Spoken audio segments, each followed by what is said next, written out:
Assalamualaikum warahmatullahi wabarakatuh. Bismillah, walhamdulillah, wassalatu wassalamu ala rasulillah wa ala alihi wa sahbihi wa mawalah. Para peserta Simposium Ekonomi Islam Al-Barakah yang saya hormati, pertama-tama saya ingin mengucapkan terima kasih atas kesempatan yang diberikan kepada saya untuk dapat memberikan pengantar pada Simposium Tahunan Ekonomi Islam Al-Barakah yang ke-40 dan merupakan kehormatan bagi saya untuk dapat berbicara pada forum ekonomi Islam tertua yang diikuti oleh pemerhati ekonomi Islam, para ahli fikih syariah, serta para ahli hukum Islam dari seluruh dunia. Saat ini COVID-19 menjadi pandemi global yang menyerang hampir semua negara di dunia. Dampak yang ditimbulkan sangat luas dan multidimensi, sehingga memaksa semua negara menetapkan kebijakan khusus untuk menanggulanginya. Di antara dampak yang terimbas cukup dalam adalah bidang ekonomi. Hampir semua negara mengalami perlambatan pertumbuhan ekonomi yang sangat signifikan. Bahkan ada beberapa negara yang ekonominya terdampak sangat serius sehingga membutuhkan bantuan dari negara lain. Pandemi COVID-19 dan segala dampaknya merupakan pengalaman baru bagi kita semua, sehingga pemerintah menjadi gamang dalam mengambil keputusan untuk menanggulanginya. Dunia membutuhkan gagasan baru. Disinilah peran fikih Islam sangat diharapkan untuk memberikan pencerahan dan petunjuk agar kebijakan terbaik dapat diambil. Saya yakin fikih Islam dapat memberikan solusi dan sumbangan pemikiran untuk mengatasi pandemi COVID-19 beserta seluruh dampaknya.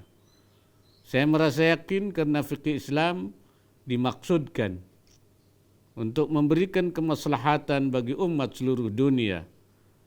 Fikih Islam tidak dimaksudkan untuk menyulitkan kehidupan.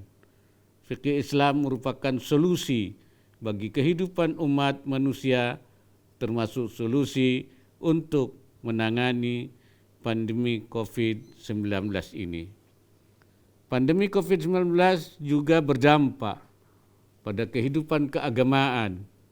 Para ulama di hampir semua negara, terutama yang berpenduduk Muslim, melakukan telaah ulang, i'adatun nazar terhadap pandangan keagamaannya, karena sudah tidak sesuai dan tidak relevan dengan kondisi pandemi yang ada. Mereka melakukan ijtihad untuk menetapkan fatwa baru yang lebih relevan dengan kondisi pandemi. Fatwa baru tersebut menjadi panduan umat Islam di negara masing-masing bagaimana melaksanakan ibadah di tengah pandemi COVID-19, baik untuk tenaga medis, para penderita ataupun umat Islam pada umumnya. Tentang tata cara pemulasaraan jenazah, tahjizul janaiz, pasien COVID-19 positif yang sesuai protokol kesehatan, dan fatwa terkait instrumen ekonomi yang dapat digunakan sebagai mitigasi dampak pandemi COVID-19. Pada dasarnya ajaran Islam diturunkan oleh Allah Subhanahu wa taala tidak untuk menyulitkan pemeluknya. Dalam menjalankan ibadah ada yang bisa dilakukan dengan cara yang normal, azimah, yaitu ketika dilakukan di situasi normal, namun dalam kondisi tidak normal atau dalam kondisi tidak normal, pelaksanaan ibadah bisa dilakukan dengan menyesuaikan kondisi yang ada. Kondisi tidak normal tersebut bisa berupa masyakkah atau darurah syar'iyah. Dua-duanya menjadi alasan adanya keringanan rukhsah dalam menjalankan ajaran Islam. Sehingga hukum Islam mempunyai fleksibilitas dalam pelaksanaannya. Murunatul fiqhil islami, sesuai dengan kondisi yang ada. Hal itu sesuai firman Allah Subhanahu wa taala, yuridullahu bikumul yusra wa la yuridu bikumul usra. Wa ma ja'ala 'alaikum fid din min haraj. Fleksibilitas hukum Islam, murunatul fiqhil islami tersebut menjadi ruh fatwa para ulama di masa pandemi COVID-19 ini. Pada dasarnya hal itu sejalan dengan tujuan utama diturunkannya syariah atau maqasidus syariah. Ada tingkat maratib penerapan maqasidus syariah sebagai landasan. Penetapan satu fatwa.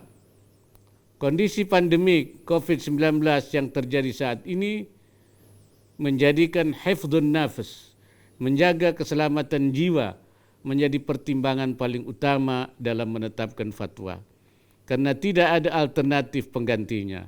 Sedangkan hifdzuddin, menjaga keberlangsungan agama, menjadi urutan berikutnya karena ada alternatifnya, yaitu penerapan rukhsah, kemudahan. Dan kemudian baru mempertimbangkan 3 maqasid syariah lainnya, yakni hifdzul mal, hifdzul aqal, dan hifdzun nasal atau al-'ard.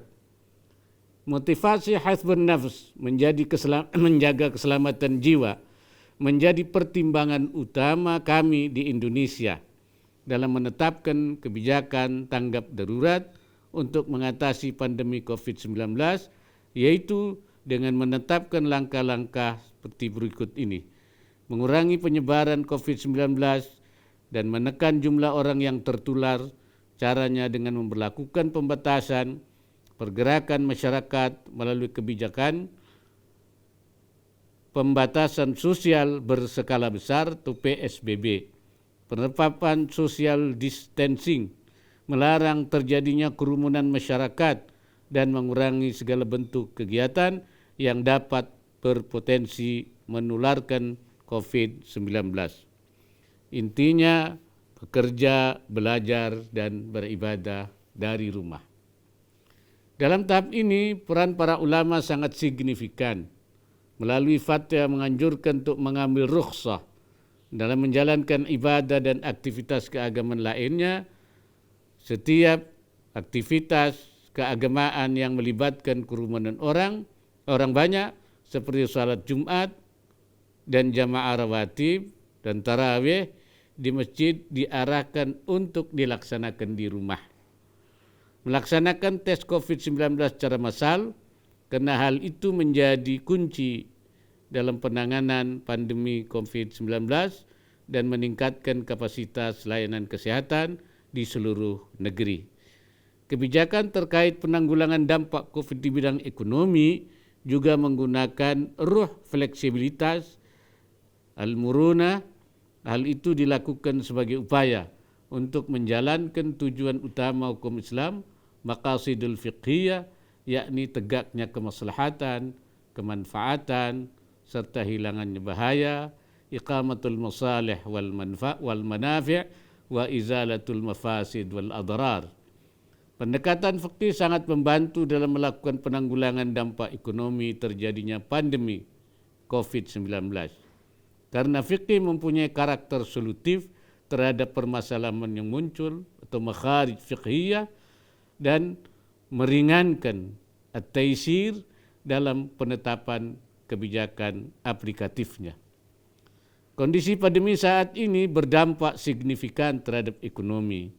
Banyak usaha yang tidak bisa jalan secara normal sehingga mengambil kebijakan merumahkan karyawannya. Kemudian lapangan kerja informal juga terdampak langsung akibat rendahnya permintaan atau demand. Hal itu menyebabkan lahirnya kelompok fakir miskin baru yang akan berdampak langsung pada kemampuan mereka menjalankan kewajiban finansialnya.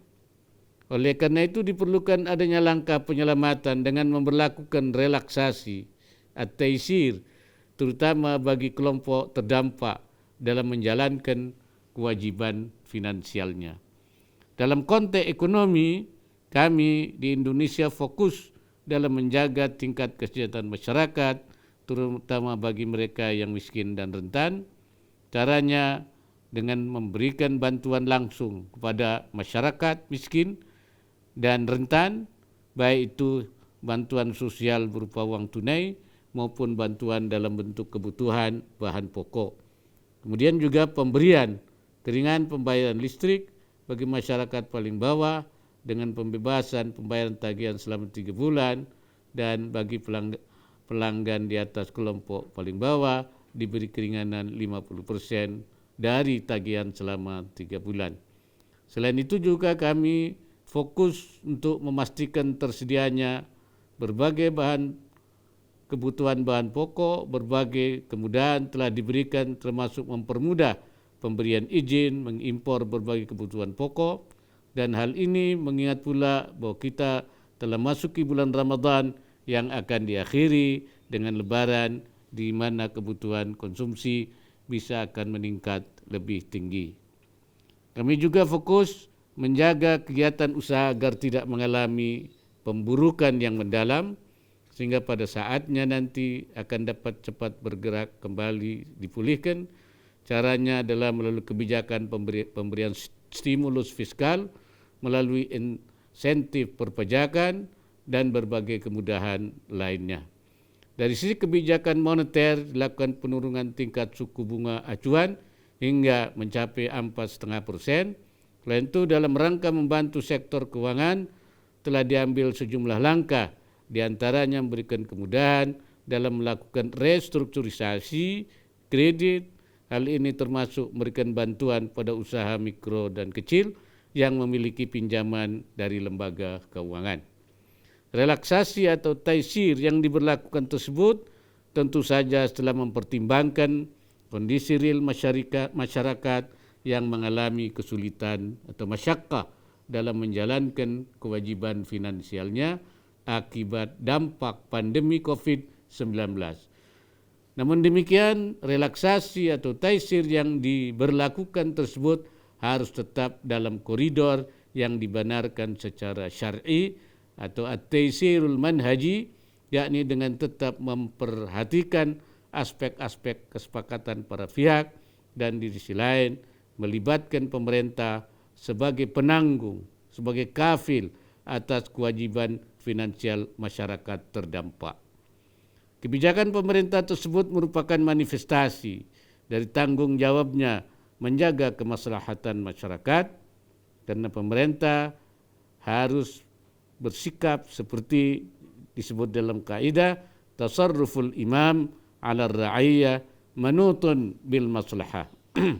Pemerintah juga terus memastikan bahwa kebijakan relaksasi tersebut betul-betul dinikmati oleh masyarakat yang berhak, dan menutup kemungkinan adanya penyalahgunaan yang dilakukan oleh pihak tertentu, misalnya orang-orang yang seharusnya tidak berhak, tapi karena adanya moral hasad justru ikut menikmati kebijakan relaksasi tersebut.